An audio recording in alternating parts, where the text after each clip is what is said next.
প্রতিষ্ঠালগ্ন থেকে Bangladesh coast guard দেশের উপকূলীয় ও তীরবর্তী অঞ্চলে নিরাপত্তা, আইন-শৃঙ্খলা রক্ষা, চোরাচালান প্রতিরোধ, বন্যপ্রাণী সংরক্ষণ, বনজ ও মৎস্য সম্পদ সংরক্ষণ এবং দুর্যোগকালীন মানবিক সহায়তা প্রদানে গুরুত্বপূর্ণ ভূমিকা পালন করে আসছে।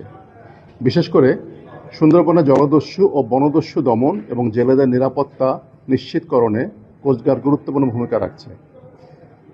গত ১.৫ বছরে করিম শরীফ, নানা ভাই, ছোট সুমন, আলিফ ও আসাবুর বাহিনী সহ বিভিন্ন দস্যু বাহিনীর সর্বমোট ৬১ জন সদস্যকে আটক করা হয়েছে।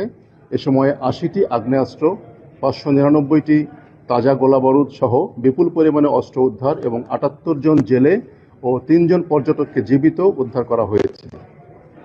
এছাড়াও বন্যপ্রাণী সংরক্ষণে ৯৪৪ কেজি হরিণের মাংস, ৯০০টি ফাঁদসহ বিপুল অবৈধ সামগ্রী জব্দ এবং ২৯ জন শিকারীকে আটক করা হয়েছে। এছাড়া প্রায় ১,৮০৬ কোটি টাকা সমমূল্যের অবৈধ জাল এবং বিপুল রেণুপোনা জব্দ করা হয়েছে।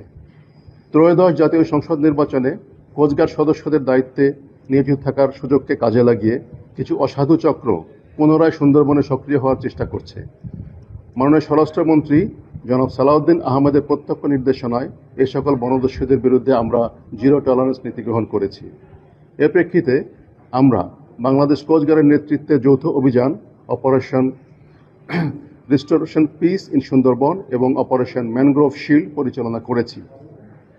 সুন্দরবনকে দস্যুমুক্ত করা ও জেলে বাওয়ালিদের নিরাপত্তা নিশ্চিতে সাম্প্রতিক সময়ে কোস্টগার্ড, নৌবাহিনী, র্যাব, পুলিশ, বন বিভাগ এবং অন্যান্য আইন প্রয়োগকারী সংস্থার সঙ্গে বিভিন্ন সময়ে সমন্বয় সভা করা হয়েছে, যা ফলপ্রসূ হয়েছে বলে প্রতীয়মান।